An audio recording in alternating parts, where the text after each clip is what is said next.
सभी को नमस्कार। आज आपके लिए लेके आऊं चतुर्थ श्रेणी भर्ती परीक्षा के लिए 40 ऐसे महत्वपूर्ण प्रश्न मैथ और साइंस के जो आपके एग्जाम के लिए रामबाण का काम करेगी। तो वीडियो को शुरू से लेकर अंत तक जरूर देखें और बिल्कुल भी स्किप ना करें, क्योंकि अपने को पता है कि मैथ के जो क्वेश्चन है वो कितने आएंगे 15 और साइंस के जो क्वेश्चन है वो कितने रहेंगे 5। तो ये क्वेश्चन तो फिक्स रहेंगे। हो सकता है कि मैथ के आपके क्वेश्चन ज्यादा भी देखने को मिल जाए। तो ज्यादा चर्चा ना करते हुए तो शुरू करते अपने आज की वीडियो। तो बात करते अपने पहले क्वेश्चन पे।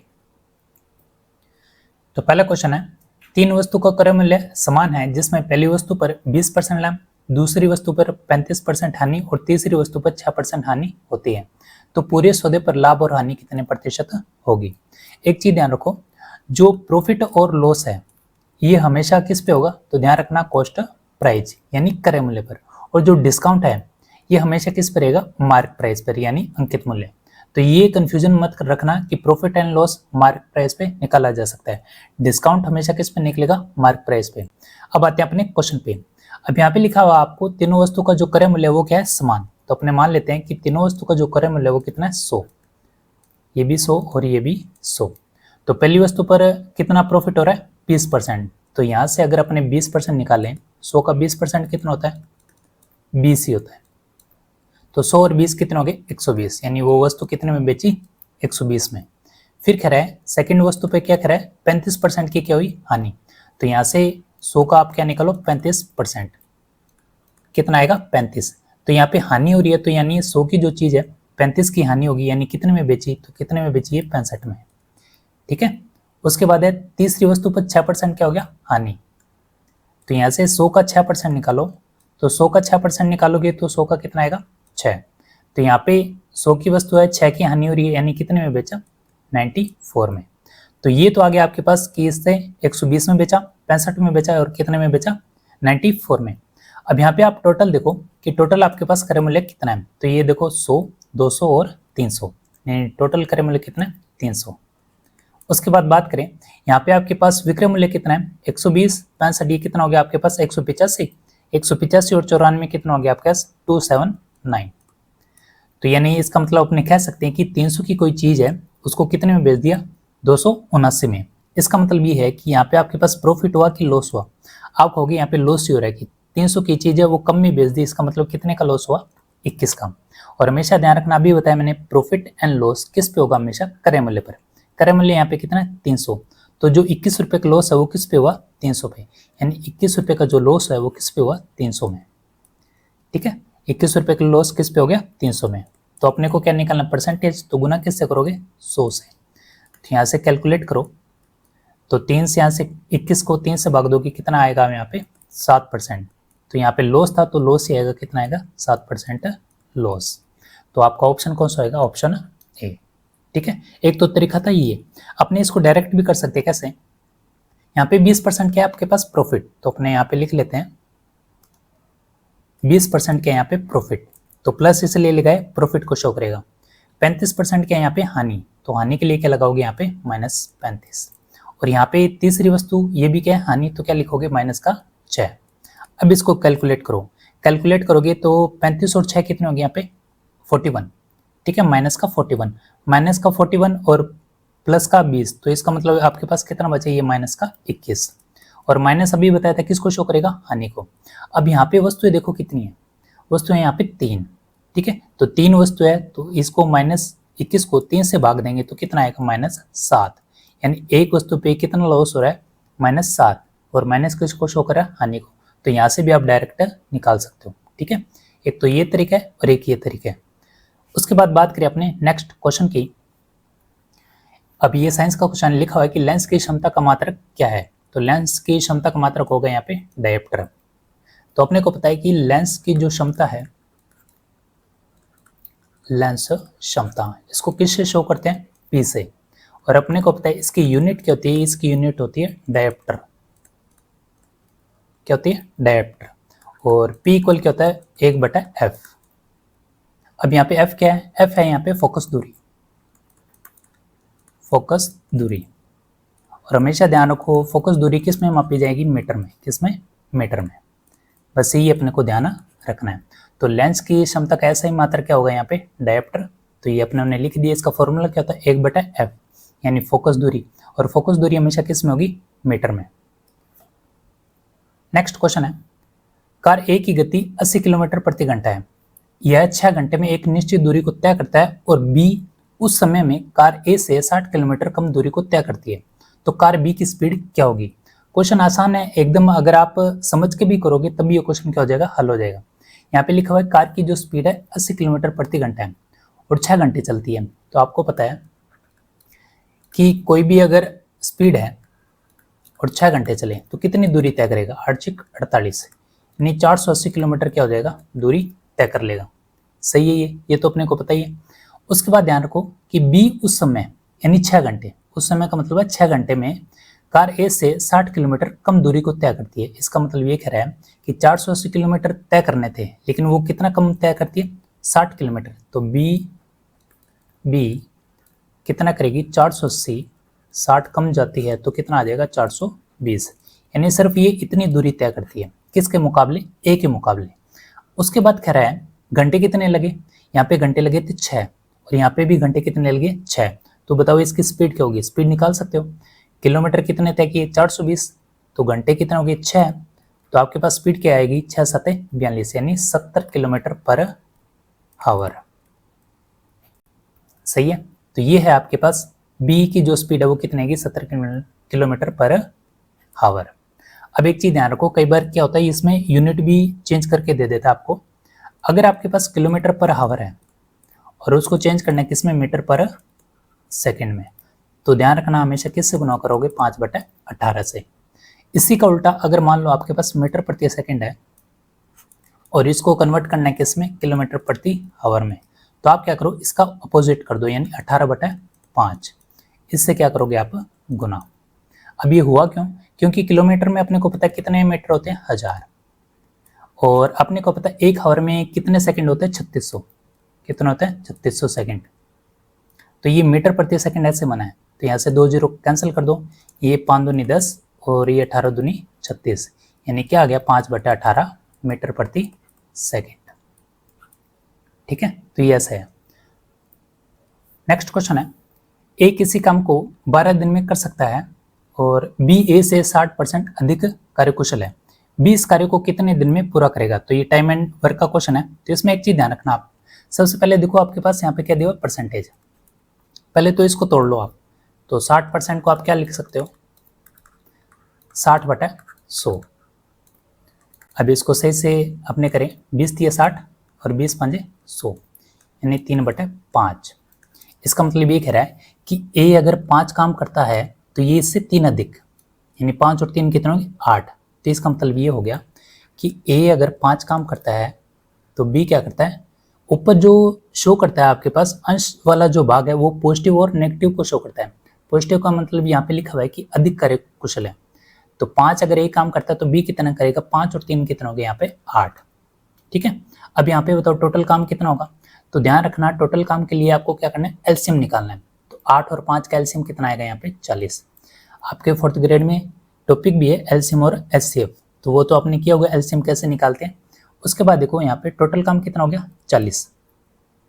अब एक चीज ध्यान रखो, 40 टोटल काम है और यहाँ पे ये कितने दिन लगाता है, 5 दिन। कितने दिन लगाता है, 5 दिन। तो बताओ एक दिन का काम कितना हुआ, तो आप कहोगे टोटल काम 40 है, तो एक दिन का काम करने के लिए 40/5 करो तो कितना आएगा, 8×5 = 40, कितना आएगा, 8। ठीक है, इसी तरह अब बी जो है, बी काम करता है 8 दिन में, टोटल काम है 40, तो 40 काम 8 दिन में करता है, तो एक दिन का काम कितना आएगा, आप कहोगे 8×5 = 40, यानी एक दिन का काम आया 5। ठीक है, यानी ए जो है वो एक काम करता है 8 यूनिट और बी जो है वो काम करता है एक दिन में 5 यूनिट। ये ध्यान रखना अपने को। उसके बाद कह रहा है कि आपके पास बी इस काम को कितने दिन में पूरा करेगा। अब यहाँ पे एक चीज ध्यान रखो, एक अपने को कंडीशन दी हुई है, ए किसी काम को 12 दिन में करता है, लेकिन यहाँ पे अपने पास कितना आ रहा है कि ए एक दिन में कितना काम करता है, 8, लेकिन क्वेश्चन के हिसाब से कितना है, 12। इसका मतलब ये कह रहा है कि 12 जो यूनिट है वो किसके बराबर है, 8 के बराबर है, यानी 12 जो वैल्यू है वो किसकी, 8 की।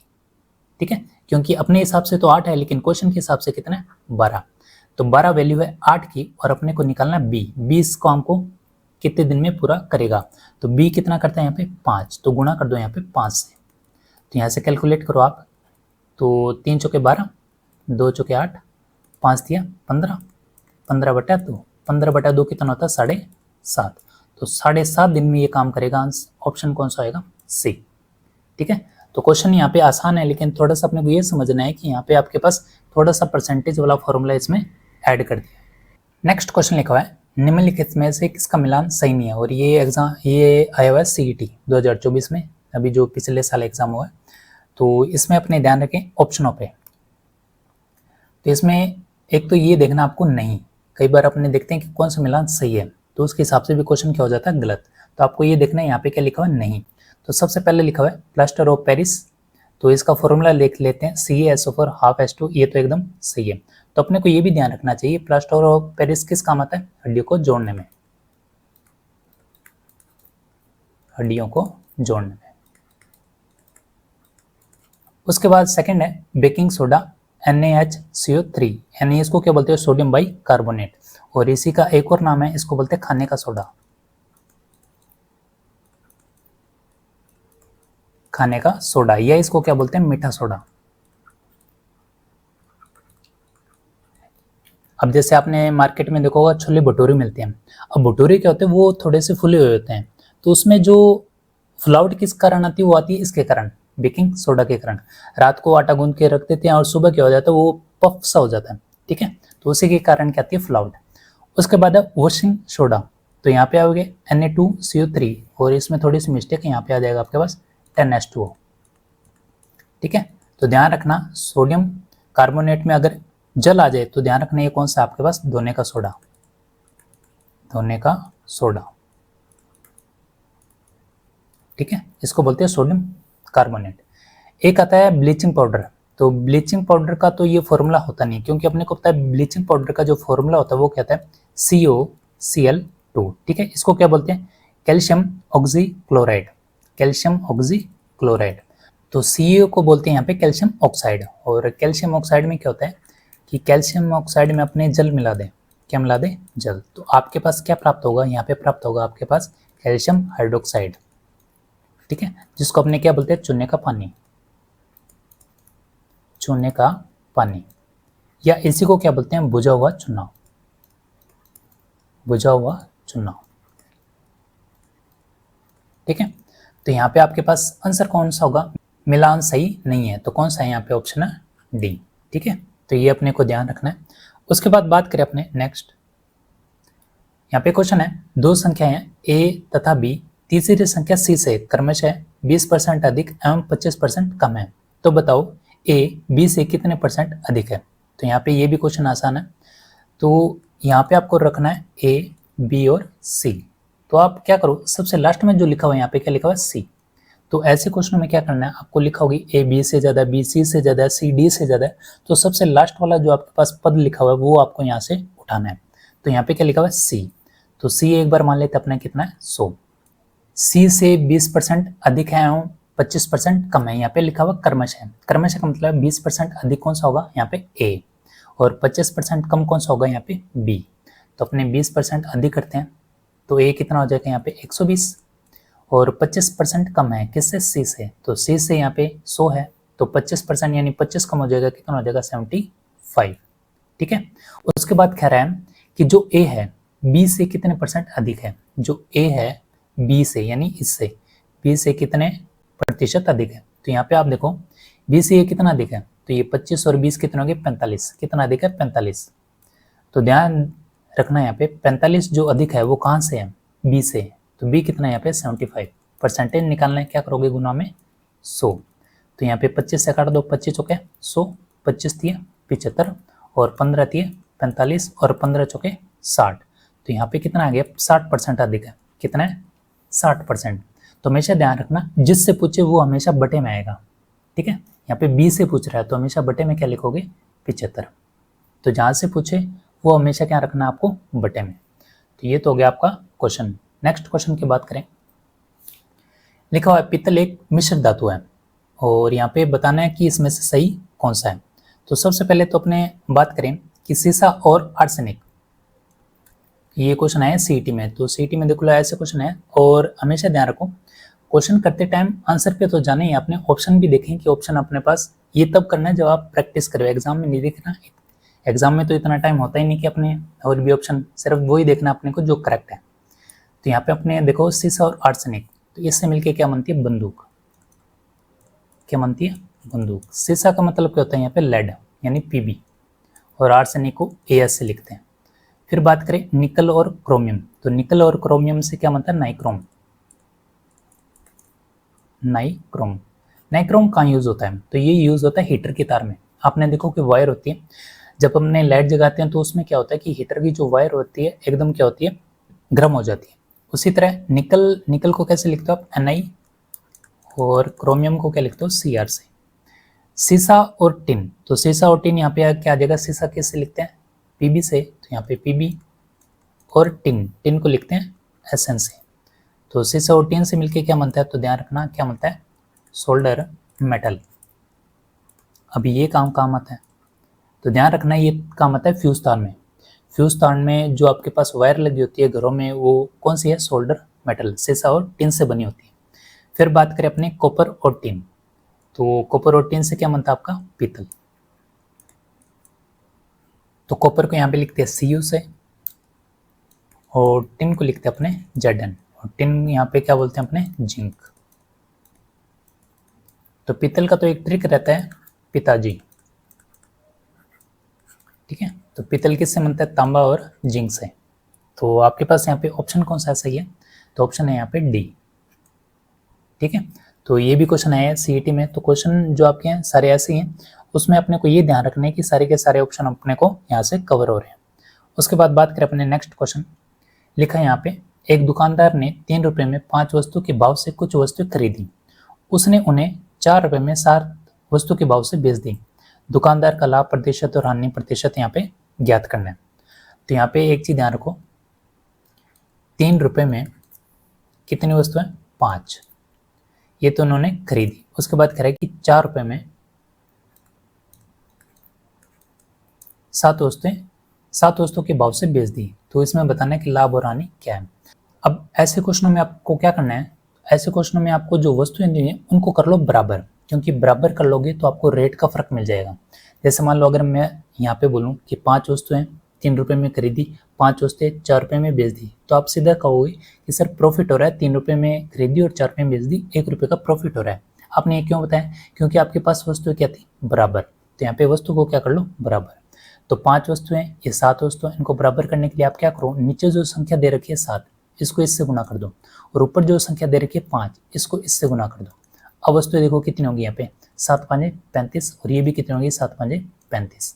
अब जिसको इससे 7 से गुना किया तो इसको भी 7 से गुना कर दो, और इसको 5 से किया तो इसको भी किससे कर दो? 5 से। ठीक है, उसके बाद बात करें अपने आगे, तो यहाँ पे आपके पास रुपये कितना आ जाएगी? 7 के 21, और यहाँ पे कितने आ जाएंगे? 5 के 20। अब देखो 35 वस्तुएं कितने में खरीदी? 21 रुपये में। अब नेक्स्ट लैंग्वेज, 35 वस्तुएं कितने में बेच दी? कितने में बेच दी? 20 रुपये में। इसका मतलब 21 रुपये में खरीदी, 20 में बेच दी। इसका मतलब प्रॉफिट हुआ कि लॉस हुआ? लॉस हुआ। कितने का? 1 रुपये का। जो 1 रुपये का जो लॉस है वो किस पे हुआ? तो ध्यान रखना किस पे हुआ? क्रय मूल्य पर। प्रॉफिट एंड लॉस हमेशा किस पे होगा? क्रय मूल्य पर। तो ये यहाँ पे अपने को लैंग्वेज मिल गई। परसेंटेज निकालना है, गुना किससे कर दो? 100 से। तो आपके पास यहाँ पे 100 को डिवाइड करो 21 से, तो 21 चुके 84, पीछे कितना रह गया? 16, 16/21। तो ये आपके पास आंसर है ऑप्शन बी। तो क्वेश्चन आसान है। तो ऐसे क्वेश्चन में क्या करना है आपको? सिर्फ ध्यान रखो कि आपकी वस्तुएं बराबर रहेगी तो आप रेट में क्या कर पाओगे? फर्क ढूंढ पाओगे, और रेट में अगर फर्क ढूंढ लिया तो आपके पास प्रॉफिट एंड लॉस आ जाएगा। उसके बाद बात करें अगला क्वेश्चन, कार्बन का कौन सा पूर्व विद्युत का क्या है? सुचालक है। तो यहाँ पे आपके पास 4 ऑप्शन है। विद्युत का सुचालक मतलब ये होता है कि उसमें करंट पास हो रहा है कि नहीं हो रहा। तो फुलरिन यहाँ पे पहला ऑप्शन है, फुलरिन। तो फुलरिन की संरचना कैसे होती है? तो ध्यान रखना, संरचना होती है इसकी फुटबॉल की। जैसे बचपन में बहुत बनाया होगा ना अपनों ने डायग्राम, हीरा और फुलरिन ये दो ही रहते थे जो अपने डायग्राम बनाते थे। तो ध्यान रखना इसकी संरचना होती है फुटबॉल जैसी। और इसमें अगर पूछ ले कार्बन की संख्या कितनी होती है, तो कार्बन की जो संख्या है इसमें रहती है 60, और 60 पे आगे 2 भागों में टूट जाता है, एक तो पंचकोणीय और एक षटकोणीय। तो पंचकोणीय अगर आपसे पूछे कार्बन की संख्या कितनी है तो कितनी है? 12, और षटकोणीय में पूछे कार्बन की संख्या कितनी है तो कितने बताओगे 20। ठीक है, तो इसमें आपके पास ये फैक्ट रह जाता है जो अपने को ध्यान रखना है। उसके बाद कच्चा कोयला, तो कच्चा कोयला भी क्या होता है आपका सुचालक नहीं होता, कुचालक होता है। ग्रेफाइट की बात करें तो ग्रेफाइट विद्युत का क्या होता है सुचालक, विद्युत का सुचालक। जो वाहनों में ग्रीस लगाई जाती है वो इसी का एग्जाम्पल है, क्योंकि ग्रेफाइट क्या होता है इसमें एक बल पाया जाता है जिसको बोलते हैं वंडरवाल। क्या बोलते हैं वंडरवाल, जो किसका काम करता है स्नेक का, यानी फिसलन का काम करता है। तो वो कौन सा है ये आपका ग्रेफाइट, और यही क्या है विद्युत का सुचालक। और हीरा क्या है, हीरा है विद्युत का कुचालक, कुचालक यानी इसमें करंट पास नहीं हो सकता। तो हीरा क्या होता है कि कार्बन का सबसे शुद्धतम जो रूप है वो कौन सा है, हीरा ही है। एक हीरे से जुड़ती हुई चीज अपने ध्यान रखें, एक होता है कृत्रिम हीरा। तो कृत्रिम हीरा कौन सा है तो ध्यान रखना कौन सा है, सिलिकॉन, सिलिकॉन कार्बोरेंडम। तो ये है कृत्रिम हीरा। कृत्रिम हीरे का मतलब है जो इंसानों द्वारा निर्मित हो, इंसानों ने बनाया वो हीरा कौन सा है, सिलिकॉन कार्बोरेंडम। तो इसमें पूछा विद्युत का सुचालक कौन सा है तो कौन सा है, सी। ठीक है, तो ये तो था आपके ऑप्शन। तो यहाँ पे ऑप्शन सी ग्रेफाइट जो विद्युत का क्या है सुचालक। नेक्स्ट क्वेश्चन है, ए बी और सी एक साथ मिलकर कोई काम करते हैं, ए के द्वारा किए गए निवेश का 3 गुना बी के निवेश के 4 गुने के बराबर है, और बी की पूंजी सी की पूंजी की 2 गुनी है, और लाभ में प्रत्येक के हिस्से का अनुपात क्या होगा। तो जैसी लैंग्वेज दी है वैसे ही आपको काम करना है। यहाँ पे लिखा हुआ है ए के द्वारा किए गए निवेश का 3 गुना, यानी ए के निवेश का 3 गुना बी के निवेश के 4 गुने के बराबर है, यानी बी के निवेश के 4 गुने के क्या है बराबर। तो यहाँ से आपके पास रेशो आ जाएगा ए बटा बी। ठीक है, बी यहाँ पे आ गया गुना में है तो इधर भाग में आ गया, यहाँ पे कितना रह गया 4 4, और इधर ये गुना में है तो इधर क्या आ गया भाग में। ठीक है, तो आपके पास ए अनुपात बी कितना है तो ए अनुपात बी यहाँ पे आपके पास कितना आया 4:3।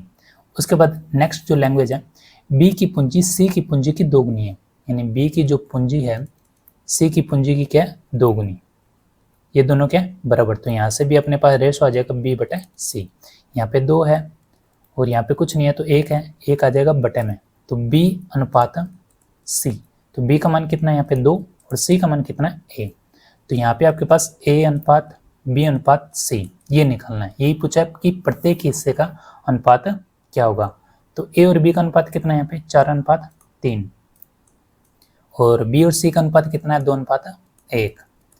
तो यहाँ पे आपको क्या करना है, फाइनल जो आपको रेशो निकालना है, तो क्या करो यहाँ पे 3 लिखा हुआ है तो इसके साथ में भी आप क्या लिख दो 3, यहाँ पे 2 लिखा हुआ है तो इसके साथ में भी क्या लिख दो आप 2। अब इसको गुना कर लो, 4 दूनी 8, 3 दूनी 6, 3 एकम 3। तो आपके पास जो फाइनल जो रेशो है वो कितना आएगा 8:6:3। तो ऑप्शन कौन सा होगा डी।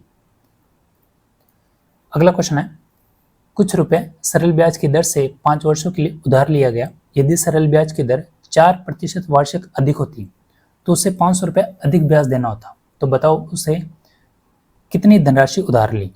तो इसमें एक तो फॉर्मूला लगा के करें तो क्वेश्चन क्या हो जाता है थोड़ा सा लेंथी, इसको टेक्निकल आप ध्यान रखो कि कुछ रुपए सरल ब्याज की दर से 5 वर्षों के लिए उधार ली और कितना अधिक लिया 4%। तो इसका मतलब 5 सालों में उसने कितना परसेंट उधार लिया, तो कितना 20%। कैसे, तो यहाँ पे क्वेश्चन के हिसाब से क्या है, ये कितना परसेंट वार्षिक अधिक है 4% अधिक, यानी ये कह रहा है कि 1 साल में 4% अधिक ब्याज देता है, तो 5 साल में कितना देगा, तो 5 × 4 यानी कितना 20%। और यहाँ पे परसेंटेज के हिसाब से रुपए दे रखे हैं कितने 500 रुपये अधिक। तो इसका मतलब ये है कि जो आपके पास 20% है वो वैल्यू है किसकी 500 की। बस यही इसमें लैंग्वेज थी, बाकी क्वेश्चन आपका पूरा वैसे ही है जैसे आप सरल ब्याज करते हो। तो यहाँ से 20% की वैल्यू 500 है तो एक की वैल्यू कितनी होगी, तो आप क्या करोगे 500 बटा 20%। अब परसेंटेज ऊपर आ जाएगा यानी 100, यही तो है। तो यहाँ से आप कैलकुलेट करो तो 20 पंजे कितना हो गया 100 और 5 पंजू कितना हो गया 25। तो आपका आंसर कितना आया है यहाँ पे 2500। तो इसका मतलब वो धनराशि कितनी है यहाँ पे 2500। इसका मतलब ये है कि ये कह रहा है कि 5 सालों में 4% वार्षिक अधिक होती है, यानी सरल ब्याज क्या है कि जो ब्याज देता है 20% अधिक देता है, और 20% का मतलब है वो कितने रुपए अधिक देता है, 500 रुपये। इसका मतलब ये है कि 20% जो है वो 500 के बराबर है। तो 500 के बराबर है तो यहाँ पे एक यूनिट का मान कितना आ जाएगा, कितना आएगा, 2500। कितना आएगा, 2500। और वही मान किसको शो करेगा, उसकी धनराशि को।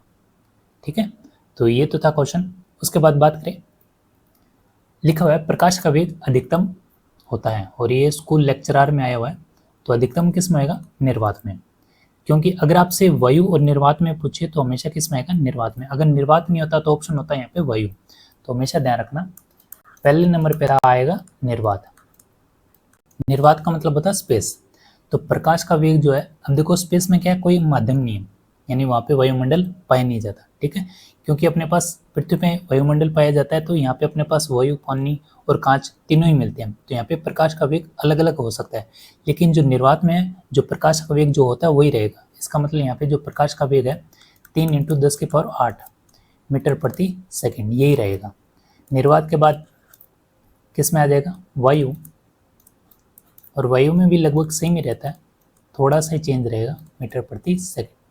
और वायु के बाद क्या आ जाएगा यहाँ पे, पानी। तो पानी में इसका वेग कितना रहेगा, 2.25 × 10⁸ मीटर प्रति सेकेंड। ठीक है, और चौथा जो है सबसे कम किस में होगा, कांच में। तो कांच में कितना होगा, 2 × 10⁸ मीटर प्रति सेकेंड। ठीक है, तो ये तथा प्रकाश का वेग सबसे ज़्यादा किस में होगा, निर्वात में, उससे कम वायु में, उससे कम पानी में, और सबसे कम किस में होगा, कांच में। तो ये तो था आपके पास कि प्रकाश का वेग किस में, निर्वात का मतलब होता है स्पेस।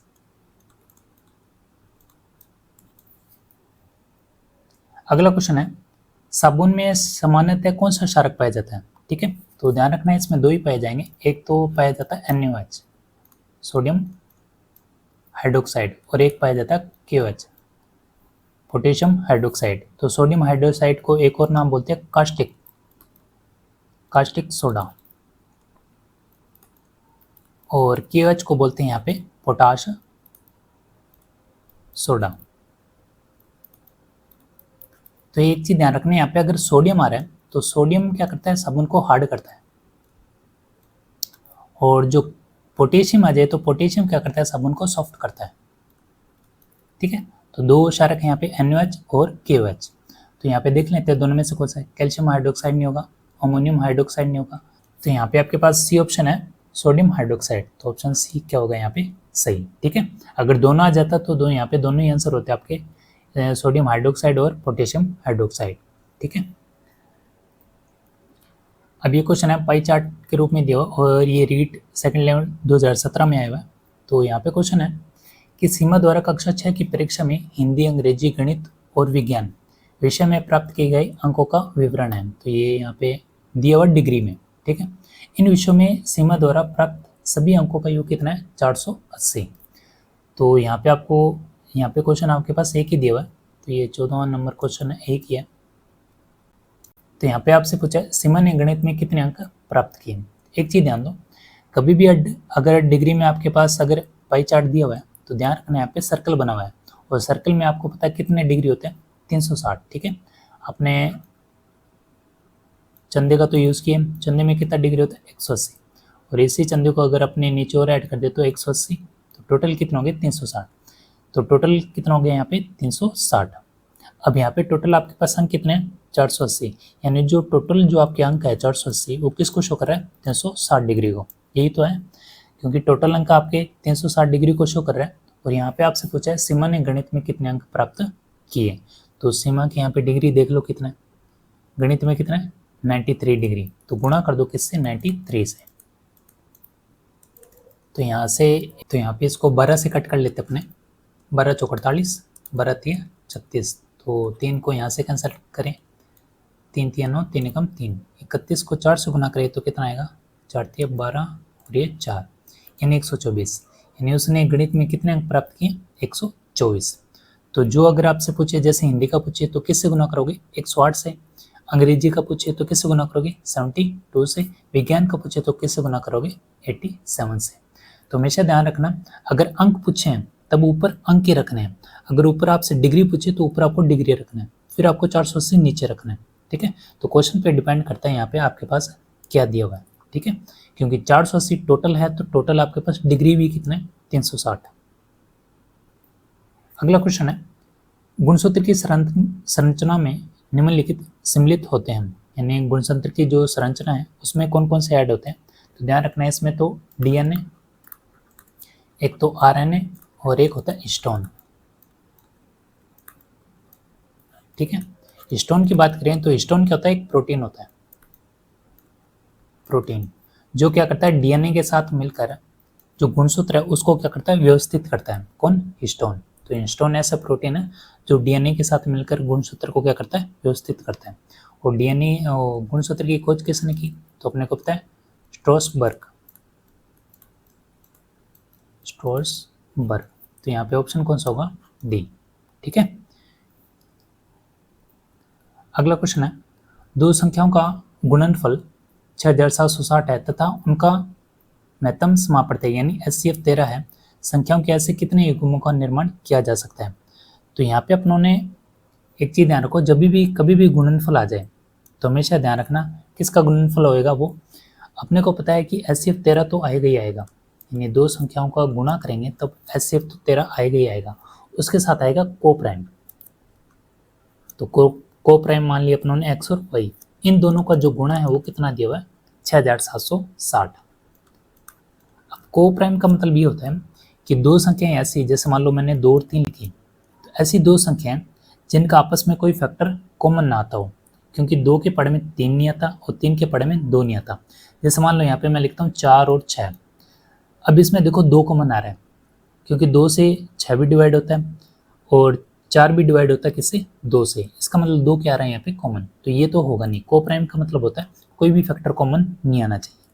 तो यहाँ से अपने हल करें, 13 को इससे कैंसिल करो तो ये आ जाएगा 13 5 65, 2 रह गया, 13 दूना 26, फिर कैंसिल करो 13 चौके 52, यानी को प्राइम नंबरों का जो गुणा है वो कितना आ जाएगा आपके पास 40, ठीक है। अब आपको क्या करना है, ऐसे नंबरों का गुणा रखना है जहाँ पे आपके पास जो फैक्टर है वो कॉमन ना है। अब 40 के जो गुणा बनते हैं वो लिखो आप, 1 से स्टार्ट करो, 1 × 40 कितना होता है 40, फिर 2 से स्टार्ट करो, कितने से गुना करेगी 40 आई 20 से, फिर 3 से तो होगा नहीं, 4 से होगा, 4 × 10, 10 चौके 40, फिर 5 से स्टार्ट करो, 5 × 8, ठीक है। अब यहाँ से आपको क्या करना है, ऐसा फैक्टर लेना है जिसमें आपके पास कॉमन ना आए। 1 और 40 में कोई फैक्टर कॉमन आ रहा है, आप हो गए 1 आ रहा है, 1 के अलावा देखना आपको, 1 आ जाए चलता है, लेकिन 1 के अलावा आपको देखना है, अगर वो आ रहा है तो आपको वो फैक्टर वाला ऑप्शन नहीं उठाना। तो 1 और 40 में कोई फैक्टर कॉमन नहीं है तो एक ये हो सकता है। 2 और 20 में कौन सा कॉमन आ रहा है, 2 कॉमन आ रहा है, देखो 2 इससे भी डिवाइड हो जाएगा 2 से, 20 से भी 2 डिवाइड हो जाएगा, ठीक है।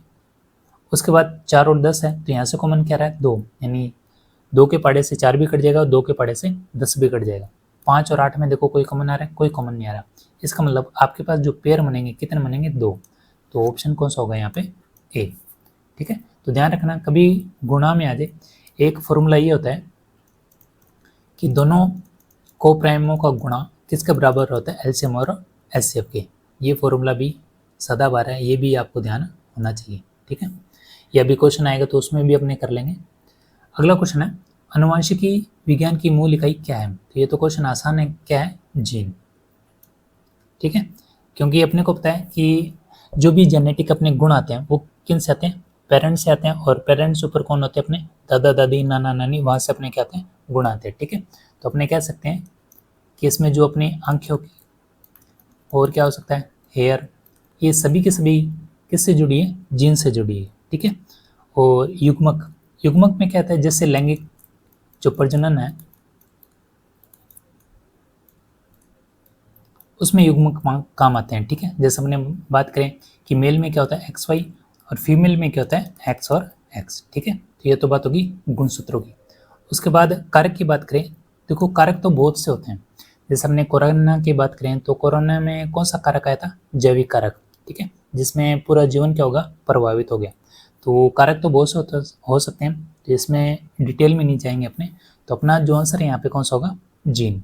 तो जीन असल में होता क्या है, तो ध्यान रखना डीएनए के जो खंड होते हैं वही क्या कहलाते हैं, जीन, ठीक है। डीएनए की फुल फॉर्म क्या होती है, डीऑक्सी राइबो न्यूक्लिक एसिड। कई बार फुल फॉर्म भी पूछ लेते हैं। तो यहाँ पे अपने को यही ध्यान रखना कि आनुवंशिकी विज्ञान की मूल इकाई क्या है? जीन। अगला क्वेश्चन है, सेब में निम्नलिखित में से कौन सा अम्ल पाया जाता है? यानी सेब में कौन सा अम्ल पाया जाता है? तो अम्ल की बात करें तो सेब में पाया जाता है मैलिक। ऑप्शन कौन सा होगा यहाँ पे? ए। ग्लूटामिक अम्ल किस में पाया जाता है? ध्यान रखना किस में पाया जाता है? गेहूं में। और फॉर्मिक एसिड किस में पाया जाता है? लाल चींटियों में। लाल चींटियों में। और ग्लाइकोलिक अम्ल किस में पाया जाता है? गन्ना में। ठीक है। और जैसे इमली की बात करें, इमली में कौन सा अम्ल पाया जाता है? तो ध्यान रखना इमली कैसे होती है? टेढ़ी मेढ़ी, तो टेस ही याद रखो, टार्टरिक। टार्टरिक अम्ल। दही में कौन सा पाया जाता है? दही में पाया जाता है लैक्टिक। लैक्टिक अम्ल। और पालक और टमाटर, इन दोनों में सेम ही पाया जाता है, पालक और टमाटर। ऑक्सैलिक। ऑक्सैलिक।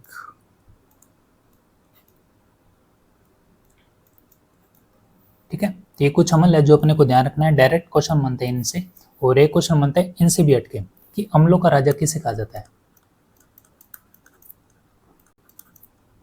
अम्लों का राजा किसे कहा जाता है? किसे कहा जाता है? सल्फ्यूरिक अम्ल को, यानी H2SO4। ठीक है। तो एक ये ध्यान रखना, एक जैसे फॉर्मिक एसिड है, इसी का एक और नाम है जिसको क्या बोलते हैं? मेथनोइक अम्ल, यानी इसी को क्या बोलते हैं? मेथनोइक अम्ल। तो मेथनोइक अम्ल आ जाए या फॉर्मिक एसिड आ जाए तो दोनों का मतलब एक ही है। ठीक है। तो अम्लों का राजा सल्फ्यूरिक अम्ल, इसको किंग ऑफ केमिकल भी बोलते हैं। ठीक है। तो ये क्वेश्चन है जो अम्लों से रिलेटेड, ये भी अपने को ध्यान होना चाहिए। उसके बाद बात करें, हमारा शरीर किस पीएच रेंज में काम करता है? तो ये तो सभी को पता होना चाहिए। शरीर की बात आ रही है, टेम्परेचर और पीएच, ये तो ध्यान होना ही चाहिए। तो यहाँ पे आपके पास जो आंसर रहेगा वो कौन सा रहेगा? 7 से लेके 7.8। ठीक है। इसमें कुछ और पीएच अपने को ध्यान होना चाहिए, जैसे ब्लड का पीएच कितना होता है? तो 7.3 से कितना होता है? 7.4। उसके बाद बात करें दूध का पीएच कितना होता है? 6.6। और बात करें जैसे नींबू की बात करें तो 2.2। नींबू के साथ संतरा थोड़ा सा नींबू के मुकाबले क्या होता है? मीठा होता है, तो थोड़ा सा ज़्यादा होगा, 3 के करीब पहुंच जाएगा वो। ठीक है। उसके बाद बात करें सिरके का जो पीएच होता है वो कितना होता है? 2.4। सिरका मतलब विनेगर, यानी जो अचार में डाला जाता है वो यही है। उसके बाद बात करें शराब का जो पीएच होता है वो कितना होता है? 2.8। उसके बाद और क्या हो सकता है इसमें? एक सबसे अच्छी चीज़, आंसू। ठीक है। आंसू के कोई मोल नहीं है वैसे, लेकिन अपने को यहाँ पे मोल पता होना चाहिए, कितना होता है? 7.4। ठीक है। और ये तो रहा पीएच, इंपॉर्टेंट पीएच है, इनमें से कुछ आ जाए तो भी अपने को ध्यान होना चाहिए। और एक क्वेश्चन बनता है कि पीएच की खोज किसने की? तो पीएच की जो खोज है वो किसने की? सोरेनसन ने। ठीक है। तो ये तो था पीएच से रिलेटेड क्या क्वेश्चन बनते हैं, तो ये भी ध्यान होना चाहिए। उसके बाद अगला क्वेश्चन लिखा हुआ है, 11 खिलाड़ियों का जो औसत आयु है वो कितना? 20 वर्ष है। यदि कोच की आयु भी शामिल कर ली जाए तो औसत आयु 10% बढ़ जाती है। ठीक है। तो कोच की आयु ज्ञात करो। करते हैं ज्ञात। देखो यहाँ पे लिखा हुआ है कि 11 खिलाड़ियों का जो औसत आयु वो कितना? 20। और कह रहा है कि कोच की आयु शामिल कर ली जाए, तो यहाँ पे कोच को अगर ऐड करें तो कितने हो जाएंगे? 12 लोग हो जाएंगे। ठीक है। और कह रहा है कि जो आपके पास औसत है, यानी जो 20 है वो 10% बढ़ जाएगा। तो 20 का आप 10% निकालो, तो 20 का 10% निकालोगे तो ये आ जाएगा आपके पास 2। तो 20 और 2 कितने हो गए यहाँ पे? 22।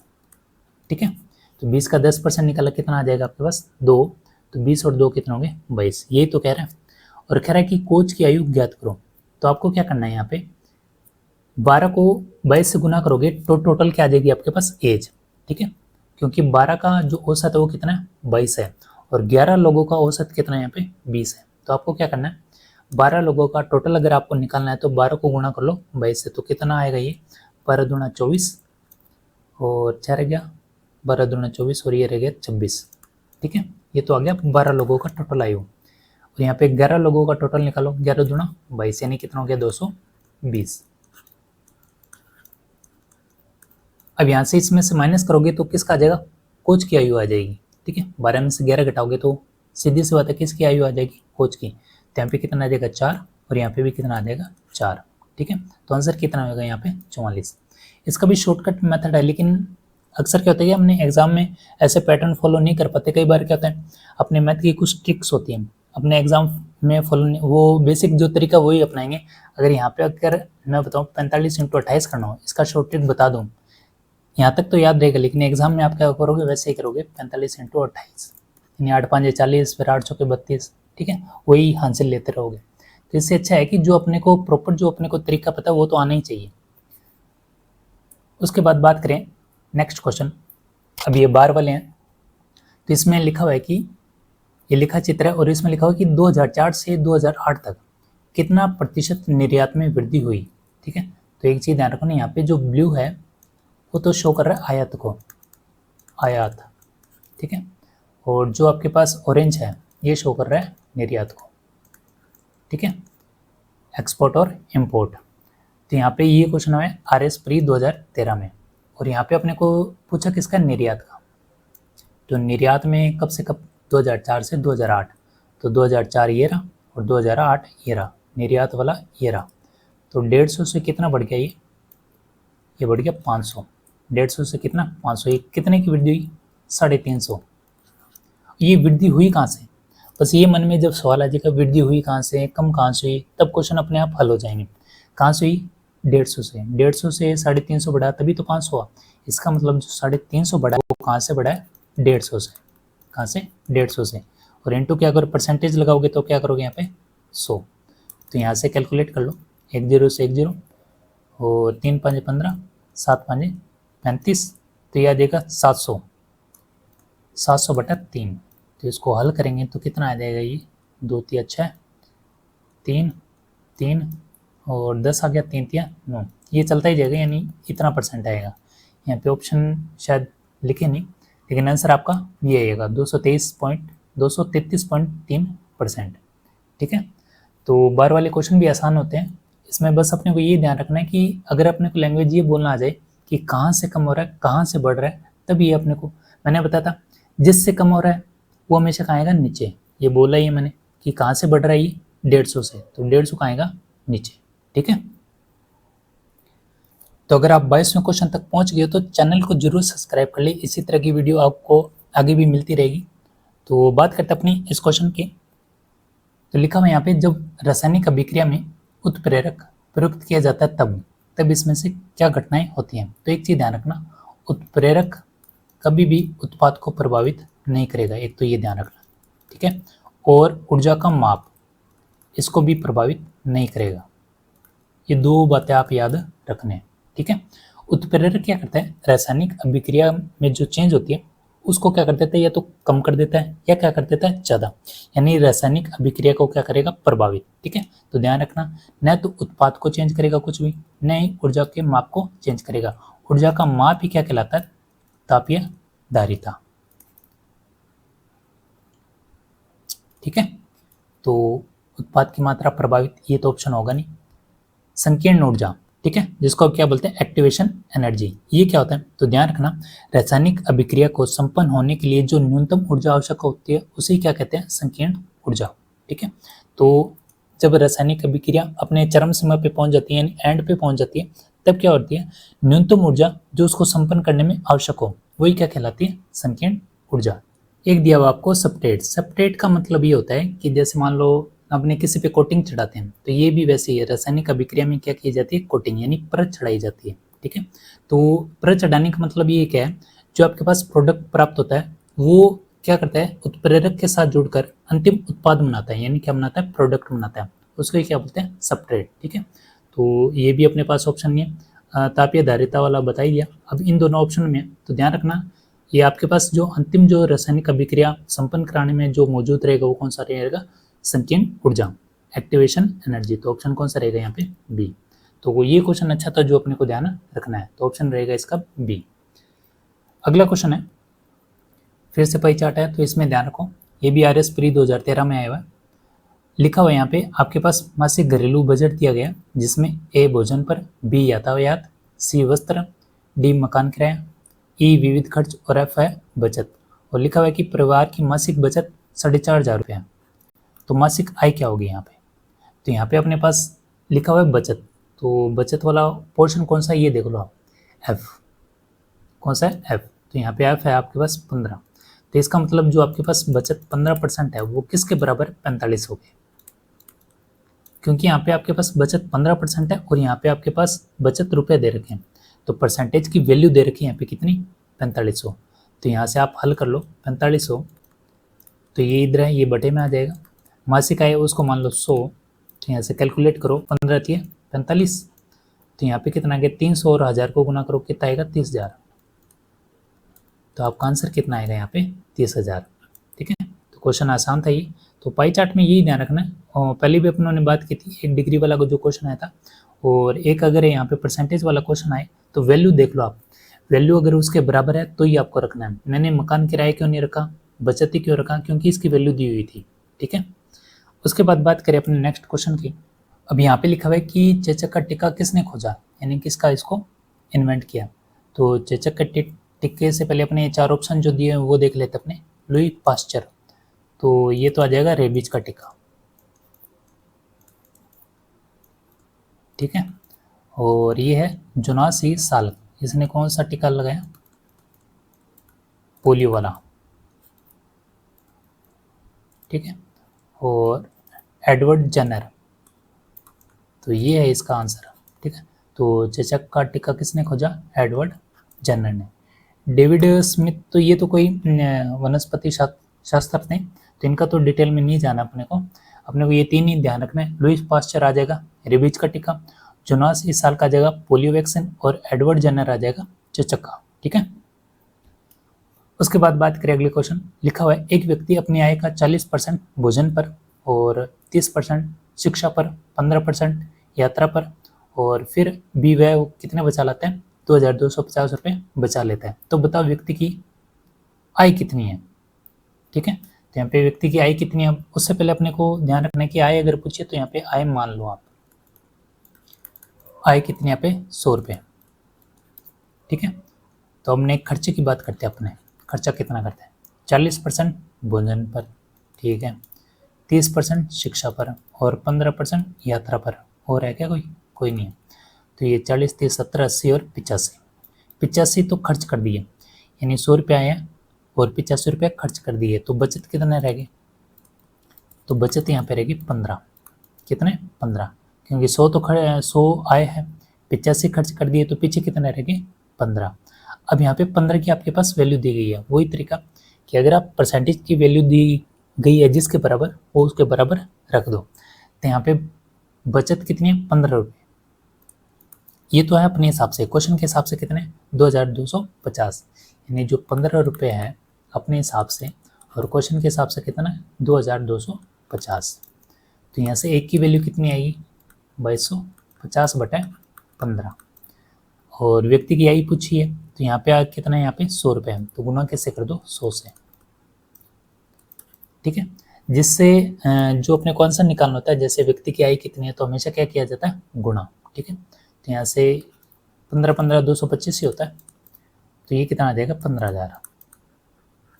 तो आपके पास आंसर क्वेश्चन कौन सा होएगा? यहाँ पे आपके पास ऑप्शन नहीं है, तो यहाँ पे कर लो इसको और लो 15, तो आपके पास ऑप्शन कौन सा होगा? बी। ठीक है, अगला क्वेश्चन है, शरीर में विटामिन डी के अभाव के कारण कौन सा रोग होता है? तो डी के अभाव के कारण कौन सा रोग होता है? तो बेरी तो होता है बी से। ठीक है, और गलगंड रोग, जिसको घेंगा रोग भी बोलते हैं, ये किसके कारण होता है? आयोडीन की कमी के कारण।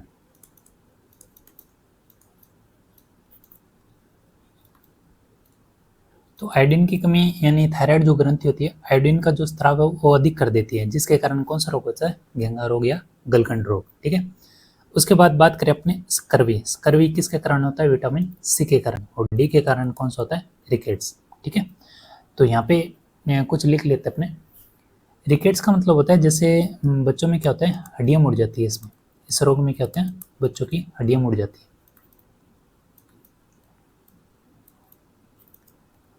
ठीक है, अब बात करें अपने ए से कौन सा रोग होता है, रतौंधी। रतौंधी रोग यानी शाम को क्या होता है कि दिखना कई लोगों को बंद हो जाता है शाम के टाइम। बी से अपनों ने बात कर ही लिया, बेरी बेरी, तो बेरी बेरी B1 से भी बोलते हैं, और B1 को बोलते हैं थाइमिन।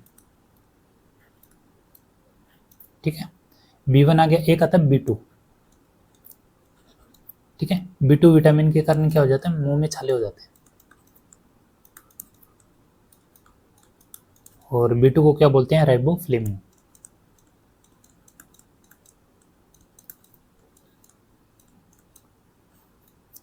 और वीडियो को भी आप शेयर करें ताकि और भी लोगों को इसके बेनिफिट मिल सके, क्योंकि ये 40 क्वेश्चन है, 40 क्वेश्चनों के साथ आपके पास जो ऑप्शन है उनसे भी क्वेश्चन निकल के आ रहे हैं। ठीक है, तो इस चीज़ का भी ध्यान रखें। B2 आ गया, और एक आता है B12, यहाँ से बड़ा क्वेश्चन पूछा जाता है। इसकी कमी से कौन सा रोग आता है, एनीमिया। एनीमिया मतलब खून कम हो जाता है, रक्त अल्पता, प्योर हिंदी में तो क्या ध्यान रखोगे। ठीक है, खून की क्या जाती है, कमी, एनीमिया। और इसमें पूछा जाता है कि इसमें कौन सा धातु पाया जाता है, तो ध्यान रखना कौन सा धातु पाया जाता है, कोबाल्ट। कौन सा, कोबाल्ट। ये बहुत इंपॉर्टेंट क्वेश्चन है, B12। ठीक है, और सी अगर ध्यान रखना है, सी को बोलते हैं एस्कॉर्बिक। एस्कॉर्बिक। ठीक है, और डी होगी अपने का, डी को बोलते हैं कैल्सीफिरोल। कैल्सीफिरोल। और कौन सा रह गया, ABCDE, ई रह गया ना, ई को बोलते हैं टोकोफिरोल।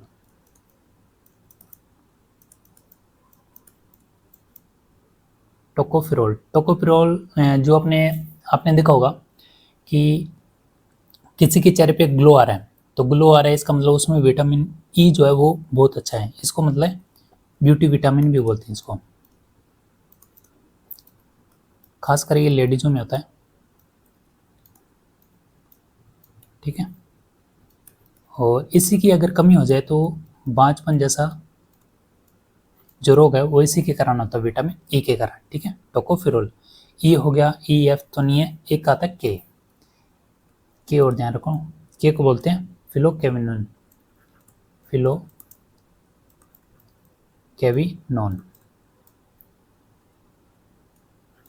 ठीक है, तो इसकी कमी से क्या होता है, जो रक्त का थक्का है वो बनना बंद हो जाता है। ठीक है, जिससे खून क्या होता है, बहुत देर तक बहता है। तो अगर ये ठीक है तो जैसे अपने देखोगे लग जाती है, फिर खून अपने आप रुक जाता है, तो रक्त का थक्का बन जाता है। वो कौन सा विटामिन है, विटामिन के। ठीक है, तो ये तो बात थी विटामिन। इसका ट्रिक भी होती है, रथ पर एक टॉफी। ठीक है, तो ध्यान रख लो, रथ पर एक टॉफी। ठीक है, रतौंधी, और ये आ जाएगा थाइमिन, एस्कॉर्बिक, और ये आपके पास यह है कैल्सीफिरोल, और ये टोकोफिरोल, और ये है फिलोकेविनिन। ठीक है, यहाँ से भी ध्यान रख सकते हो, रथ पर एक टॉफी। अगला क्वेश्चन है, 10 लीटर दूध में 5% क्या पानी है, तो बताओ कितना दूध और मिलाना होगा कि पानी 2% रह जाए। तो यहाँ पे अपने ध्यान रखें, कितना लीटर दूध है, 10, और 10 में 5%, तो 10 का 5% निकालो आप। तो 10 का 5% कैसे निकालोगे, तो यहाँ पे इतना कैलकुलेशन करना ना पड़े आपको, सीधा डायरेक्ट ध्यान रखो, 0.5 बचेगा। फिर भी मैं आपको बता देता हूँ, यहाँ पे 1 0 से 1 0 कैंसिल, 5/10, यानी 1 0 है तो पॉइंट हटा दो, एक अंक के आगे लगा दो पॉइंट। ठीक है, अब 10 में से 0.5 क्या आपके पास पानी, ये क्या है, पानी। ठीक है, अब पानी के बाद क्या रह जाएगा बाकी आपके पास, दूध। तो 9.5 यहाँ पे क्या रह जाएगा आपके पास, दूध। ये रह गया दूध। ठीक है, अब इसमें ये कह रहा है कि कितना दूध और मिलाएं, यानी इसमें अपने को क्या करना है, दूध ऐड करना है कि आपके पास पानी 2% रह जाए, कि कितना दूध और मिलाएं कि पानी कितना रह जाए, 2%। ठीक है, अब एक चीज़ ध्यान रखो, कभी भी अगर ऐसा क्वेश्चन आए दूध पानी वाले, मिश्रण वाले, और वहाँ पे आपसे पूछे कितना दूध और मिलाएं, कितना पानी और मिलाएं, तो सिर्फ उसी में चेंज हो रहा है। साथ वाले में चेंज नहीं हो रहा है, यानी पानी में कोई चेंज नहीं होगा, पानी वैसे का वैसा ही है। यानी इसका मतलब ये है कि जो 2% है वो वैल्यू है किसकी, 0.5 की, यानी 2% ही कितना है, 0.5 है। तो इसमें कोई चेंज नहीं, चेंज किसमें, दूध, क्योंकि इसमें अपने और मिला रहे हैं। ठीक है, अब यहाँ से देखो ये 2% है तो ये कितना रह जाएगा, 98 तो रह जाएगा, टोटल 100% होता है, तो ये 2% है तो ये कितना रह जाएगा, 98%। ठीक है, तो यहाँ से देखो एक वैल्यू दी है कि 2% की जो वैल्यू है वो कितनी है अपने पास, 0.5। तो यहाँ से निकाल लो 0.5/2। ठीक है, अब अपने से पूछा है तो बताओ कितना दूध और मिलाए कि पानी 2% और रह जाएगा। तो यहाँ पे आप टोटली निकाल लो, 98 और 2 कितना हो गया, 100, तो 100 से गुना कर दो एक बार, तो ये आ जाएगा 250 और 5 5 कितना हो जाएगा, 25, यानी 250 आ जाएगा। और पॉइंट हटाओगे तो एक जीरो नीचे, जीरो से जीरो कैंसिल, यानी कितना रह जाएगा, 25। तो टोटल जो आएगा वो कितना आएगा, 25 लीटर। ठीक है, 25 लीटर। अब यहाँ से देखो फर्क मिल जाएगा आपको, पहले 10 था, अब कितना हो गया, 25। इसका मतलब दूध और कितना मिलाया, तो सीधी सी बात है कितना मिलाया, 15 लीटर। तो इस क्वेश्चन में ध्यान रखना, अगर आपसे पूछे टोटल तो टोटल तो आएगा 25 लीटर, अगर सिर्फ पूछा गया दूध और कितना मिलाया तो ध्यान रखना 15, तो यहाँ पे जो आंसर रहेगा वो रहेगा 15। ठीक है, तो ऑप्शन यहाँ पे मिस्टेक हो सकती है, लेकिन ये ध्यान रखना टोटल पूछे तो 25, अगर दूध पूछे तो कितना है, 15 लीटर। अगला क्वेश्चन है, निम्न में से कौन सा भौतिक परिवर्तन का उदाहरण है। तो सबसे पहले बात करें कि भौतिक परिवर्तन होता क्या है, तो ध्यान रखना ऐसा परिवर्तन जो क्या हो, अस्थायी। अस्थायी का मतलब होता है कि इससे आपको नया पदार्थ नहीं बनेगा। ठीक है, कोई भी नया पदार्थ नहीं बनेगा। नया पदार्थ का मतलब ये है जैसे कागज का फटना, अब कागज से कागज का निर्माण हो सकता है। ठीक है, तो कोई नया पदार्थ नहीं बनेगा। उसी तरह पेड़ से पेड़ का निर्माण हो सकता है, जल से बर्फ का और बर्फ का जल से। ठीक है, सेम वही प्रोसीजर है, यानी ये क्या रहता है, अस्थायी। उसी तरह और एग्जाम्पल की बात करें तो जैसे लोहे से चुंबक और चुंबक से लोहे, सेम प्रोसीजर है। ठीक है, कोई नया पदार्थ नहीं बना। उसी तरह बादलों का फटना, फटना तो क्या, बनना है, याद रखो, बारिश बहुत हो रही है तो ये ध्यान रखना है, बादलों का बनना, पानी में कन्वर्ट, और पानी का वाष्प से फिर बादल, यानी कोई नया प्रोसीजर नहीं हो रहा है। इसका मतलब ये है कि इससे कोई नया पदार्थ नहीं बनेगा। तो ये एग्जांपल है, इसमें आपके पास ऑप्शन कौन सा आएगा, सभी विकल्प। ठीक है, और रासायनिक में क्या आ जाएगा आपके पास, रासायनिक परिवर्तन। ये अस्थायी है तो ये क्या आएगा, स्थायी। यानी इससे क्या बनेगी, नई वस्तु। नई वस्तु कैसे, जैसे लोहे पर जंग लगना। ठीक है, अब जंग लगने के बाद लोहा क्या हो जाता है, खराब हो जाता है, तो वापस उससे लोहा बनना मुश्किल है, यानी एक बार क्या हो गया, स्थायी। उसी तरह पेड़ से पत्ता गिरना, अब ऐसा तो नहीं है कि पत्ता गिर गया वापस उसको पेड़ पे लगा दे, टेप से चिपका दे, वो तो होगा नहीं। ठीक है, वो तो गिर गया जो गिर गया, उसके बाद उसका कोई काम नहीं है। उसी तरह सेब को चाकू से काटना, अब ये सेब को तो चाकू से काटते हैं, काटते तो हैं, लेकिन जो उसके ऊपर कलर आ जाता है, आप थोड़ी देर रखोगे तो क्या आ जाएगा, ब्लैक लेयर आ जाएगी। ठीक है, तो अपनों ने अभी पढ़ा सेब में कौन सा अम्ल होता है, मैलिक अम्ल, वो इसी के कारण होता है। ठीक है, उसके बाद अगर आप हवा में चांदी रख दो, ठीक है, चांदी तो मत रखो, चांदी के बर्तन रख देना, तो क्या हो जाएंगे, काले। ठीक है, तो हवा में चांदी के बर्तन क्या हो जाते हैं, काले, थोड़े दिनों बाद क्या हो जाएंगे, काले। इसका अच्छा एग्जाम्पल है ताजमहल।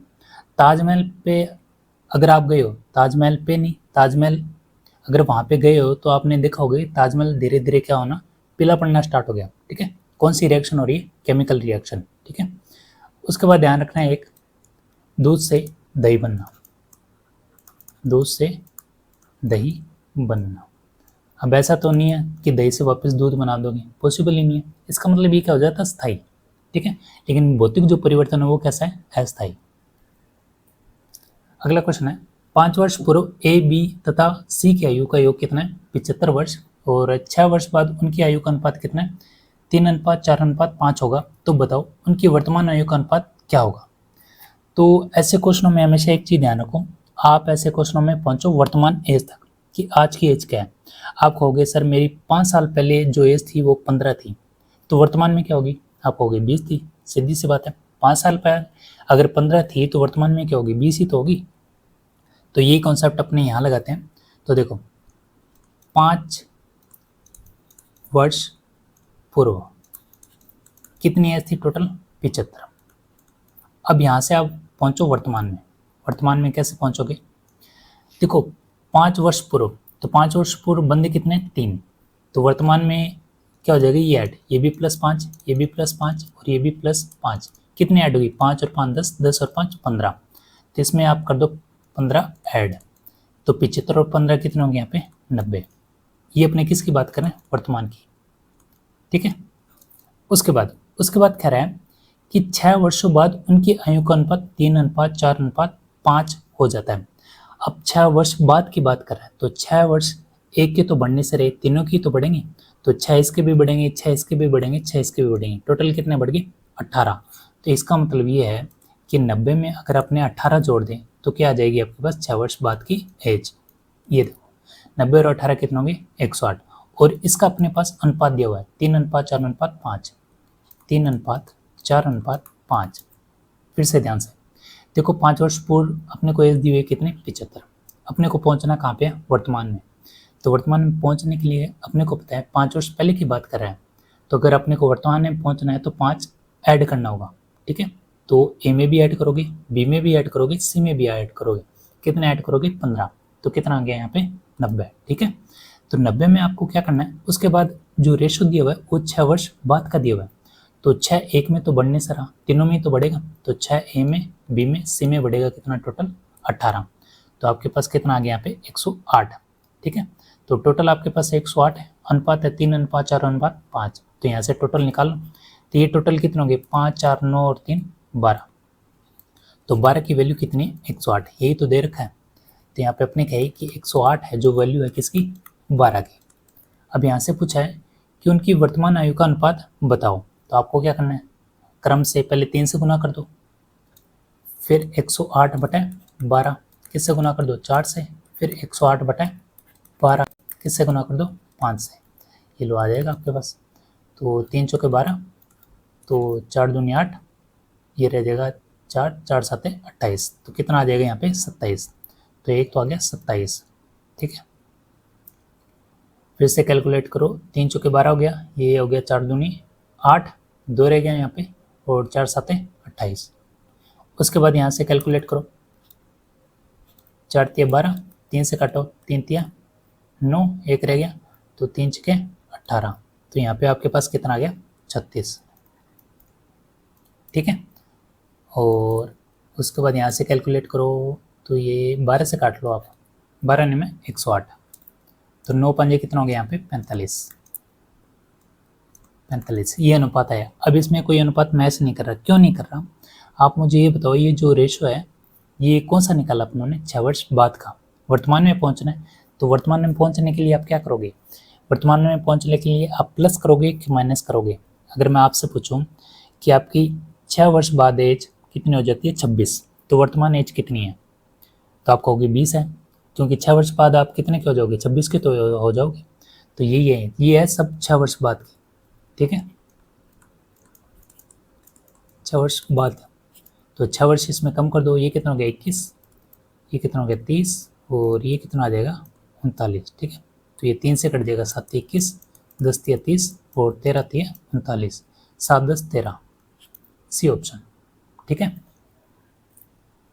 अगला क्वेश्चन है, एक ट्रेन पहले 10 मिनट में 35 किलोमीटर प्रति आवर की स्पीड से चलती है और दूसरे 5 मिनट में 20 किलोमीटर पर आवर की गति से चली, और कुल 15 मिनट में ट्रेन की औसत गति क्या होगी? अब यहाँ पे पूछा एवरेज स्पीड, और अपने को पता है स्पीड क्या होता है? चाल बराबर क्या होता है? दूरी बटा समय। तो यहाँ पे औसत जो चाल है आपके पास क्या रहेगी? कुल दूरी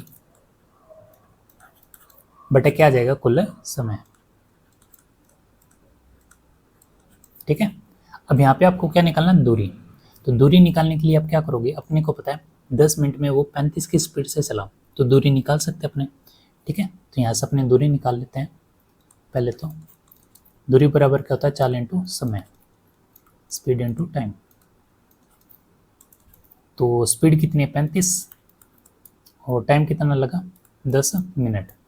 अब यहाँ से एक चीज़ ध्यान रखो, यहाँ पे हावर में यानी घंटे में और यहाँ पे मिनट में, या तो इसको हावर में कन्वर्ट कर दो या इसको मिनट में कन्वर्ट कर दो, लेकिन आंसर देखो किस में आ रहा है, किलोमीटर प्रति हावर में।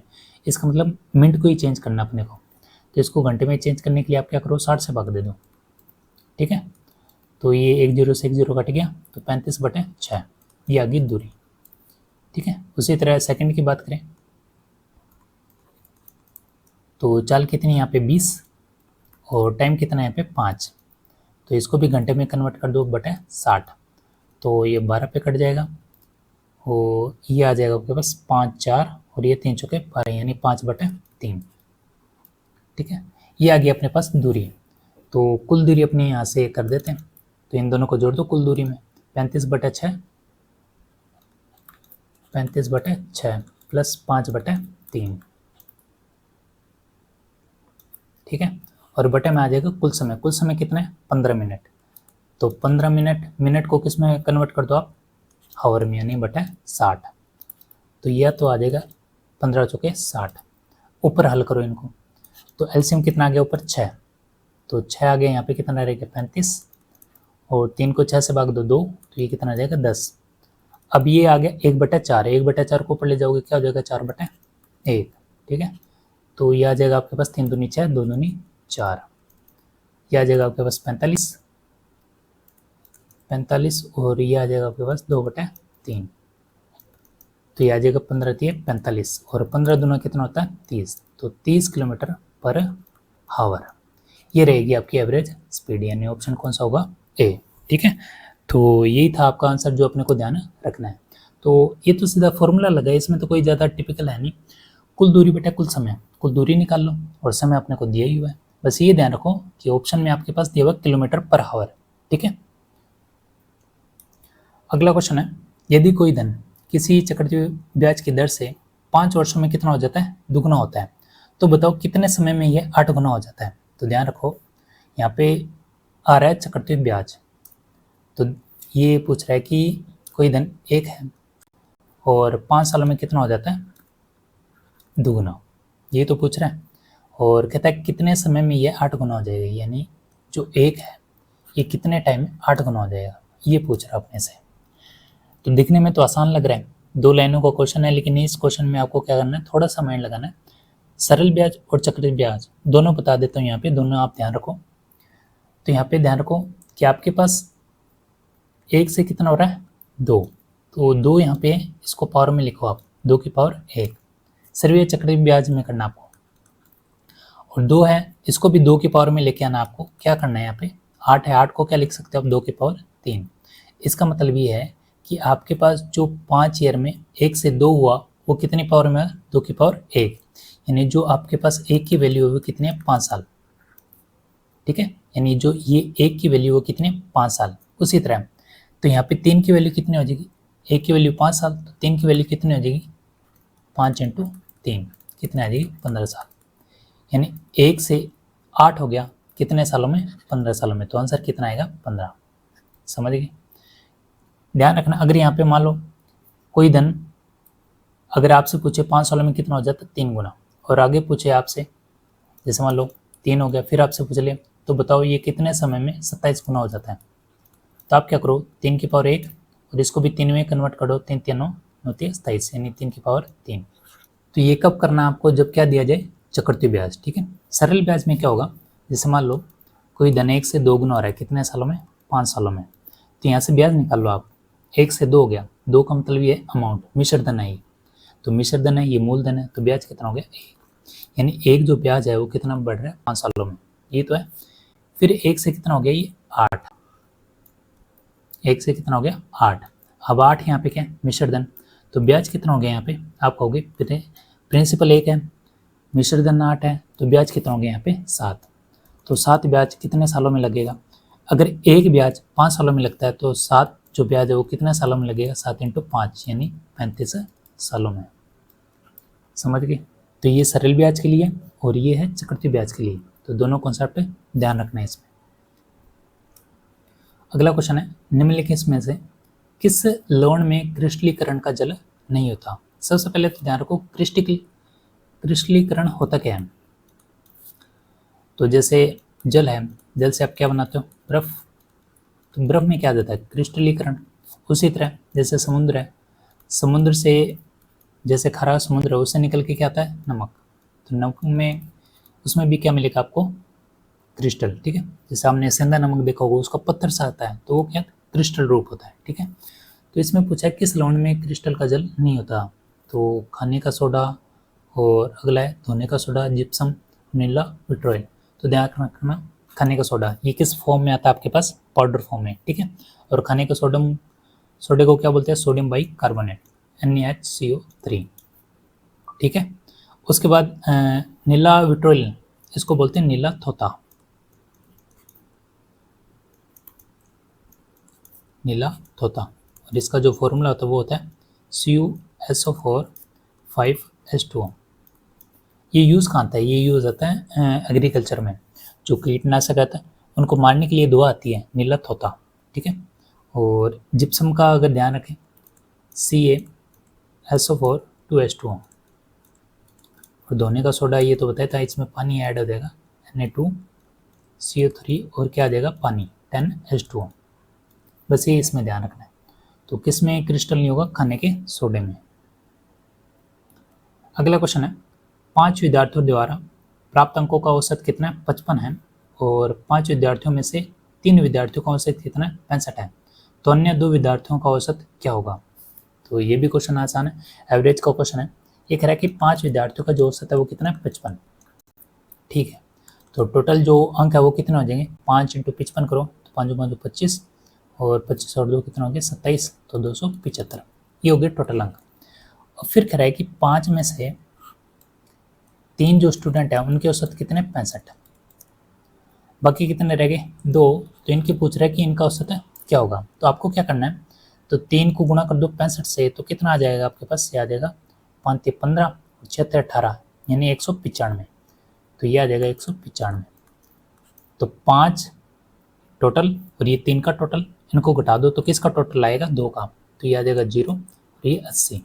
ये आ गया 2 का टोटल। तो एवरेज निकाल सकते हो। ऊपर क्या आते हैं? राशियों का टोटल और बटे राशियों की संख्या। तो राशियों की संख्या कितना है यहाँ पे? 2। तो 2 से भाग दे दो, कितना आ जाएगा? 40। ठीक है, तो ये था आपका आंसर जो अपने को ध्यान रखना है। एक बैग में कुल 93 सिक्के हैं, और किस रूप में 25 पैसे, 50 पैसे और 1 रुपये के सिक्के में है? यदि इनके मूल्य और कीमतों का अनुपात कितना है? 4:3:1 है। तो बताओ 50 पैसे के कितने सिक्के हैं? तो इसमें आपको क्या ध्यान रखना है? सबसे पहले तो ध्यान रखो सिक्के, यहाँ पे क्या लिखा हुआ है? सिक्के। और आंसर में भी क्या निकालना अपने को? सिक्के। ठीक है, लेकिन अपने को अनुपात किसका दिया हुआ है? 6:3:1 मूल्यों का। सिक्कों का अनुपात नहीं दिया, तो सिक्के के अनुपात निकालने आपको। कैसे निकालने वो देखो, जो पूछा सिर्फ उसी का अनुपात निकालना आपको। अगर डे भी रखा है तो भी कोई बात नहीं। 93 सिक्के हैं, किस रूप में? 25 पैसे, 50 पैसे और 1 रुपये। तो 25 पैसे के कितने हैं? 6 रुपये, ये 3 रुपये और ये कितना हो गया? 1। ठीक है, ये तो है मूल्य। अब एक चीज़ ध्यान दो, मेरे को बताओ 25 पैसे में सिक्के कितने होते हैं? आपको होगा एक ही होएगा। अगर आपसे पूछो 1 रुपये में सिक्के कितने होते हैं, कितने बताओगे? 4। तो इसी तरह 25 पैसे के सिक्के टोटल कितने होंगे? 4। अच्छा 50 पैसे के बताओ, 50 पैसे के कितने होंगे? 2। 1 रुपये में 2 ही तो होते हैं, और 1 रुपये का एक ही सिक्का होता है, यही तो है। तो मेरे को बताओ यहाँ पे 4 सिक्के हैं, और यहाँ पे आपके पास मूल्य कितने? 6। तो यहाँ पे सिक्के कितने हो जाएंगे आपके पास? तो सिक्के हो जाएंगे आपके पास, देखो 4 को 6 से गुणा करो 24, यानी कितने सिक्के हो जाएंगे? 24 सिक्के। ठीक है, अब यहाँ पे आपके पास मूल्य कितना? 3। तो 3 के हिसाब से 50 पैसे के सिक्के कितने हो जाएंगे आपके पास? 6। कैलकुलेट करो ना आप। यहाँ पे 1 रुपये, 2 रुपये और ये 3 रुपये। 1 रुपये में कितने सिक्के हो जाएंगे? 50 के 2। 2 रुपये में कितने हो जाएंगे? तो 2 2 4। 3 रुपये में कितने हो जाएंगे? 6। यही तो है, यही तो कर रहे हैं अपने। 1 रुपये में एक का सिक्का एक ही होता है। ठीक है, तो 6 रुपये में 25 पैसे के कितने सिक्के होंगे? 24। यहाँ तक समझ में आया।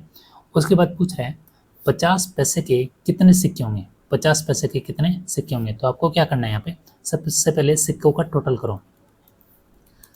24 और 36, 30 और 1 कितना हो गया 31। यहाँ पे आगे सिक्के, ये टोटल क्यों किया, क्योंकि अपने को टोटल दिया हुआ है, ये रहा सिक्के टोटल दिया गया तभी अपनों ने टोटल किए हैं। तो इसका मतलब जो 31 से अपने पास टोटल है, लेकिन क्वेश्चन के हिसाब से कितना 93। इसका मतलब ये है कि 93 जो वैल्यू होगी किसकी 31 की, किसके 31 की। और अपने को निकालना है कि 50 पैसे के सिक्के कितने। तो 50 पैसे के यहाँ पे सिक्के कितने, यहाँ पे 6। तो 6 से गुना कर दो तो ये 3 पे चला जाएगा और 6 3 कितना आ जाएगा 18। तो कितना आ जाएगा 18। ठीक है, तो ये अपने पास आंसर है जो अपने को ध्यान रखना है। ठीक है, तो सिक्के हैं तो सिक्के के अनुपात में कन्वर्ट करना। तो ध्यान रखना 25 पैसे के जो सिक्के हैं 6 रुपये के हिसाब से कितने बनेंगे 24 सिक्के बनेंगे। और 3 रुपये के हिसाब से 50 पैसे के सिक्के कितने होंगे 6। अगला क्वेश्चन है ए और बी एक काम को 12 और 18 दिन में पूरा करते हैं, दोनों 2 दिन में काम करते हैं। फिर ए चला जाता है और बाकी का काम कौन करता है, बी करता है। तो पूरा काम कितने दिनों में पूरा होगा। ठीक है, ये अपने को ध्यान रखना है। तो अपने बात करें तो यहाँ पे लिखा हुआ ए और ये है बी। ए काम करता है 12 दिनों में और बी करता है 18 दिनों में। तो बताओ टोटल काम क्या होगा। टोटल काम करने के लिए आप क्या करो, जो बड़ी संख्या है उसमें से ऐसे संख्या लो जिसमें दोनों का भाग चल जाए। तो 18 है, 18 दोनों क्या होता है 36, 36 का 12 में भी जाता है 18 में जाता है। तो ये आ जाएगा एलसीएम। ठीक है, अब 36 में 12 का भाग दो कितना आ जाएगा यहाँ पे 3। और 36 में 18 का भाग दो कितना आ जाएगा 2। इसका मतलब ये है कि टोटल काम कितना है 36 और ये दिन कितना लगाता है 12। तो ये एक दिन में काम कितना करेगा 3 यूनिट काम करेगा। इसी तरह बी एक दिन में कितना काम करेगा 2। ठीक है, टोटल 36 ईंटें उठानी है और इसको दिन लगते हैं 12। तो एक दिन में कितनी ईंटें उठाएगा 3 ही तो उठाएगा। इसी तरह 18 दिनों में 36 ईंटें उठानी है तो एक दिन में कितना उठाएगा 2। ठीक है, अब लैंग्वेज दोनों 2 दिन काम करते हैं, यानी ये कह रहा है कि ए और बी दोनों कितने दिन काम करते हैं 2 दिन। फिर कह रहा है ए चला जाता है, ठीक है कोई बात नहीं, और बाकी का काम बी करता है, यानी बाकी जो काम बचा है कौन करता है बी। ये अपने को नहीं पता कि कितने दिन में करता है। और ये आ जाएगा टोटल वर्क। 36 काम ही तो करना अपने को, टोटल काम ही तो करना है। बस ये अगर आपको लैंग्वेज समझ आ गई तो आपका क्वेश्चन हल हो गया यहाँ से। अब देखो यहाँ पे ए एक दिन में कितना काम करता है 3 प्लस बी एक दिन में कितना करता है 2 और ये 2 यहाँ पे है ही। बी एक दिन में कितना काम करता है 2 और यहाँ पे टी। टोटल काम कितना है 36 काम करना है टोटल। तो ये 3 और 2 5, 5 दूनी 10 और यहाँ पे आ जाएगा 2t 36। अब 36 उधर जाके 10 माइनस में हो जाएगा, कितना रहेगा 26, यानी 2t बराबर कितना हो गया 26। तो यहाँ से t का मान कितना आ जाएगा 26/2 करोगे कितना आ जाएगा 13। अब आप क्या करोगे 13 आपका आंसर आ रहा है, ऑप्शन में भी 13 है। अब तो ये हो गया कि ये आपका क्वेश्चन कोई गलत कर नहीं सकता, लेकिन आप ये पढ़ो कि पूरा काम कितने दिनों में पूरा हो रहा है। ये जो टी आया आपके पास 13 दिन, ये बी का टाइम है, यानी बी जो काम करता है कितने दिन में करता है शेष काम 13 दिन में। ध्यान रखो, तो 13 दिन ये हो गए और ये दोनों मिलकर कितने 2 दिन, तो 2 दिन ये ऐड करो तो टोटल कितना आ गया 15 दिन। तो आंसर आएगा आपके पास 15 दिन। टोटल काम 36 है ना, तो 36 किस हिसाब से होंगे 13 ये हो गए और 2 ये हो गया, तो कितना हो गया 15। अगला क्वेश्चन है 2 संख्याओं का गुणनफल कितना है 1500 और उनका जो एचसीएफ है वो कितना है 10। तो ऐसे संभावित युग्मों यानी पेयर बताने कौन से हैं। तो अभी बताया था मैंने कि कभी भी अगर गुणनफल आ जाए तो ये तो फॉर्मूला फिक्स रहता है कि 2 संख्याओं का जो गुणनफल है वो एलसीएम और एचसीएफ के क्या होता है बराबर। और ये 2 संख्या कौन सी होती है कोप्राइम सहभाज्य जिनका फैक्टर कॉमन ना है। तो इन दोनों का गुणा दिया हुआ कितना 1500 और एलसीएम अपने को ज्ञात करना है। एचसीएफ कितना दिया हुआ यहाँ पे 10। तो 1 0 से 1 0 कैंसिल, यानी कितना रह गया 150। ठीक है, तो यहाँ पे एलसीएम आ गया आपके पास 150। और एलसीएम का एक फॉर्मेट भी है कि जो भी आपके पास एचसीएफ आया उनके कोप्राइम का जो गुणा है वो किसके बराबर होता है एलसीएम के। तो ये एलसीएम और एचसीएफ की जो वीडियो वो भी मैं आपको कराऊंगा, उसमें सारे कॉन्सेप्ट अपने क्लियर हो जाएंगे। अब तो एग्जाम का जो लास्ट है 19-20-21 को आपका एग्जाम है, तो उसमें अपने को अपनी अब डिटेल करने पे तो आएंगे नहीं, अपने क्वेश्चन हल कर रहे हैं। तो यहाँ पे आपके पास एलसीएम कितना है 150 और एस एफ कितना है 10 और ये को प्राइम अपने को पता नहीं है, तो यहाँ से कैंसिल करो 15। अब ये आपको क्या करना है, दो संख्या ऐसे लेनी है जिनके क्या हुए आपके पास सहभाज्य है, यानी फैक्टर कॉमन ना है। तो 15 को स्टार्ट करो 1 से, 1 इंटू 15, 2 के पड़े में नहीं जाता 15, 3 3 पे जाता है, 3 इंटू 5, इसके अलावा कोई होगा नहीं। तो देखो यहाँ पे 1 और 15 में कोई फैक्टर कॉमन आ रहा है, नहीं आ रहा। 3 और 5 में कोई फैक्टर कॉमन आ रहा है, नहीं आ रहा है। इसका मतलब आपके पास पेयर कितने होंगे, 2, तो आंसर कितना आएगा 2। आसान था। अगला क्वेश्चन है, एक दुकानदार अपनी वस्तु पर 20% छूट देकर 20% लाभ कमाता है। यदि वह कोई छूट ना दे तो उसका लाभ प्रतिशत क्या होगा। एक चीज़ मैंने आपको बताई थी कि जो प्रॉफिट और लॉस है हमेशा किस पे कैलकुलेट होगा, कॉस्ट प्राइस पे, और जो डिस्काउंट है हमेशा किस पे कैलकुलेट होगा, मार्क प्राइस पर। ठीक है, तो यहाँ पे आपको क्या करना है, 3 चीज़ें हैं। एक तो देखो यहाँ पे डिस्काउंट भी दे रहा है, यहाँ पे प्रॉफिट भी है, तो इसका मतलब ये है कि ये आपके पास क्रय मूल्य और अंकित मूल्य दोनों आएंगे। तो यहाँ पे आप तीनों लिख लो, ये मार्क प्राइस, और ये है आपके पास कॉस्ट प्राइस, और ये है आपके पास सेलिंग प्राइस यानी विक्रय मूल्य। अब ध्यान दो, यहाँ पे लिखा हुआ है कि आपके पास 20% छूट देता है। 20% का मतलब ये होता है 20%, इसको कैसे लिखोगे, 20/100 यानी 1/5, यानी कोई वस्तु 5 की है तो कितने की छूट दे रहा है, 1 रुपये की, यानी वो वस्तु कितने में बेच रहा है, 4 रुपये में। इसका मतलब अंकित मूल्य 5 रुपये है तो कितने में बेच रहा है, 4 में। समझ गए। उसके बाद अगला है 20% लाभ कमाता है, 20% लाभ, इसका मतलब क्या है, यानी ये भी 1/5, यानी कोई वस्तु अगर 5 की है तो कितने का प्रॉफिट दे रहा है, 1 का, यानी 5 की जो वस्तु है वो कितने में बेच रहा है, वो 6, यानी उसको कितने का प्रॉफिट हो रहा है, 1 रुपये का। तो हमेशा ये जो आपके पास है प्रॉफिट और लॉस हमेशा किस पे काउंट होगा, कॉस्ट प्राइस पर। तो नीचे आपके पास क्या है, कॉस्ट प्राइस यानी 5, तो 5 कितना प्रॉफिट और 1 यानी क्या आ जाएगा यहाँ पे 6। ठीक है, तो यहाँ से आप निकाल सकते हो, तो यहाँ पे 6 और यहाँ पे 4 है तो यहाँ पे भी 4। अब गुणा कर लो, 5 के 30, 24 और ये कितना आ जाएगा 20। अब अगली लाइन देखो, यदि वह कोई छूट ना दे। अब डिस्काउंट किस पे मिलता है, फिर से बोलो, मार्क प्राइस पे। इसका मतलब ये कह रहा है कि 30 रुपये की चीज़ है, आपको 30 रुपये में बेचनी है, कोई छूट नहीं देनी। ठीक है, उसके बाद कह रहा है लाभ कितना होगा, तो लाभ ज्ञात कर लो। लाभ हमेशा किस पे काउंट होगा, देखो अभी बताया profit and loss, cost price पर। तो देखो 20 रुपये की चीज़ है 30 में बेच दी तो कितने का प्रॉफिट हो रहा है, 10 का, और प्रॉफिट किस पे होगा, हमेशा क्रय मूल्य पर। तो 10/20 परसेंटेज निकालना तो गुना कर दो 100 से, तो 20 5 100, तो कितने का हो रहा है, 50% का क्या हो रहा है, प्रॉफिट। ठीक है, आंसर कौन सा आएगा, बी। ठीक है, तो क्वेश्चन अगर नहीं समझ आए तो वापस से आप रिपीट मोड पे देख सकते हो कि इसको अपनों ने हल कैसे किया। अगला क्वेश्चन है, एक बर्तन में दूध पानी का अनुपात 4:1 है, इसमें 18 लीटर पानी मिलाने पर इसका जो अनुपात है 4:7 हो जाता है। तो बताओ प्रारंभ में दूध की मात्रा कितनी थी। ये क्वेश्चन पहले भी किया था अपनों ने। ये कह रहा है कि पहले जो दूध और पानी का अनुपात है 4:1 है, और इसमें कह रहा है कि 18 लीटर पानी मिला दिया जाए, यानी ये दूध है और ये पानी है। अब मिलाना क्या अपने को, पानी, ये लो कितना, 18 लीटर। जब मिला दिया तो अनुपात कितना हो गया, 4:7, ये तो कह रहा है। अच्छा, मैंने आपको एक बात बताई थी कि रेशो में अगर ऐसा कॉन्सेप्ट आ जाए तो जिसमें चेंज हो रहा है सिर्फ उसको ही रखना है, साथ वाले को कोई चेंज नहीं करना है। ये 4 है, ये 4 है, इसका मतलब कोई चेंज नहीं हो रहा है, सही है। अगर मान लो यहाँ पे 2 होता तो क्या करते आप इस पूरे को 2 से गुना करते 4 बनाने के लिए, क्योंकि दूध तो सेम है, चेंज किस में आ रहा है, पानी में, क्योंकि पानी मिला रहे अपने। ठीक है, अब आगे कह रहे हैं, तो बताओ प्रारंभ में दूध की मात्रा क्या होगी। तो यहाँ पे एक चीज़ ध्यान रखो, 1 से कितना हो रहा है, 7, यानी इसका मतलब कितने का चेंज हुआ, 6 का ही तो चेंज हुआ। लेकिन क्वेश्चन के हिसाब से कितना चेंज हो रहा है, 18, यानी जो 6 वैल्यू है वो किसकी, 18 की, यानी 18 बटा कितना आ गया, 6। ठीक है, उसके बाद आपसे पूछना है कि बताओ प्रारंभ में दूध की मात्रा कितनी थी। दूध कितना है पे, 4, तो गुना कैसे कर दोगे, 4 से, तो 6 × 18, 4 × 12, कितना आ जाएगा, 12, ऑप्शन बी। ठीक है, तो ध्यान रखना जिसमें चेंज हो रहा है सिर्फ वही रखना आपको, अगर जिसमें चेंज नहीं हो रहा उसको वैसे का वैसा बना देना आपको। अगर यहाँ पे 2 था तो यहाँ पे 2 से गुना करते हैं तो कितना आता, 4:14। ठीक है,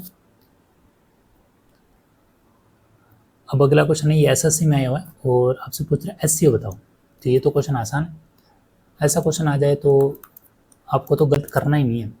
एक तो ये दे रखा है और 2 की पावर 5 और 3 की पावर 2, 2 की पावर 5 और 3 की पावर 2। देखो एचसीएफ का मतलब क्या होता है, हाईएस्ट कॉमन फैक्टर, यानी हाईएस्ट कॉमन फैक्टर, कॉमन चीज़ आनी चाहिए दोनों में और हाईएस्ट। तो सबसे पहले 2 की पावर 3 देखो, तो 2 की पावर 3 यहाँ पे आ रही है, हाँ बिल्कुल यहाँ पे आ रही है, लेकिन 2 की पावर 5 आपको यहाँ पे नहीं मिलेगी, ठीक है। इसका मतलब ये है कि 2 की पावर 3 क्या यहाँ पे हाईएस्ट है, 2 की पावर 3। फिर देखो 3 की पावर 4 यहाँ पे नहीं है, लेकिन आप उसके बाद देखो 3 की पावर 2 यहाँ पे भी है और आपको यहाँ पे भी मिल जाएगा। इसका मतलब यहाँ से कॉमन क्या निकला आपके पास, 3 की पावर 2, और यही आपका आंसर है क्या यहाँ पे 2 की पावर 3, 3 की power 2, C option. Last question है आज का, व्यक्ति ए और बी साझे में एक व्यापार आरंभ करते हैं और व्यक्ति ए 5 वर्षों के 10,000 रुपये, व्यक्ति जो बी है 5 वर्षों के लिए 12,000 रुपये लगाता है। यदि अंत में 55,000 रुपये का क्या होता है, प्रॉफिट होता है, लाभ होता है, तो दोनों को कितनी राशि प्राप्त होगी। तो सबसे पहले बात करें यहाँ पे ए की और बी की। ए 5 वर्षों के लिए कितने लगाता है, 10,000 रुपये, तो 5 इंटू क्या करो 10,000, और बी कितने लगाता है 5 वर्षों के लिए 12,000, ठीक है। तो यहाँ से अपने अनुपात में इसको कैलकुलेट करें तो 3 जीरो से 3 जीरो यहाँ से कैंसिल होगी, 5 से 5 कैंसिल हो गया, ये आ जाएगा 5 दूनी 10 और ये कितना आ जाएगा 6 दूनी 12। अब आपके पास ये जो रेशो आया ना, ये रेशो आया प्रॉफिट का, ठीक है, किसका है, प्रॉफिट का। देखो यहाँ पे आपके पास टोटल प्रॉफिट कितना है 11, लेकिन क्वेश्चन के हिसाब से कितना है, क्वेश्चन के हिसाब से 55,000। तो यहाँ से 1 की वैल्यू कितनी आ जाएगी, तो अपने कहेंगे 55,000 बटे 11, ये आ जाएगी 1 की वैल्यू। और अपने को निकालना है कि दोनों को कितनी धनराशि मिली, ठीक है, प्रॉफिट कितना मिला। तो पहले को कितना मिला 5, तो गुना कर दो यहाँ पे 5 से, और दूसरे की बात करें बी को कितना मिला 6, तो क्या करो आप 55,000 बटे कितना 11, तो गुना कर दो 6 से। तो यहाँ से कितना आंसर आएगा आपके पास 11 5 5,000, तो 5 5 25, यानी कितना आ जाएगा 25,000। और यहाँ से कितना आ जाएगा आपके पास 11 5 55, और 5 के कितना होता है 30,000, तो ये आ जाएगा आपका 25,000 और 30,000। कौन सा ऑप्शन है, ऑप्शन ए। तो आपके पास ये आ जाएगा 25,000 और 30,000, ये दोनों का प्रॉफिट है अलग अलग। तो ये तो थे 40 क्वेश्चन, और 40 क्वेश्चन के साथ अपनों ने इसमें जो और भी ऑप्शन थे, जैसे साइंस के जो क्वेश्चन थे 4 ऑप्शन थे, तो चारों भी अपने ने डिस्क्राइब किए कि उसमें से अपना कौन सा आंसर सही होगा। और यहाँ तक अगर आपने वीडियो देख लिया तो चैनल को जरूर सब्सक्राइब करें, क्योंकि आपके मोटिवेशन से ही कोशिश करेंगे कि आपकी एक वीडियो और डाल दें। और इन 40 क्वेश्चनों की जो PDF है मैं अपने टेलीग्राम ग्रुप में डाल दूंगा, जिसका जो लिंक है डिस्क्रिप्शन में भी दिया होगा और मेरी बायो में भी दिया होगा, वहाँ पे भी जाके आप टेलीग्राम जो है चैनल ज्वाइन कर सकते हैं, ठीक है।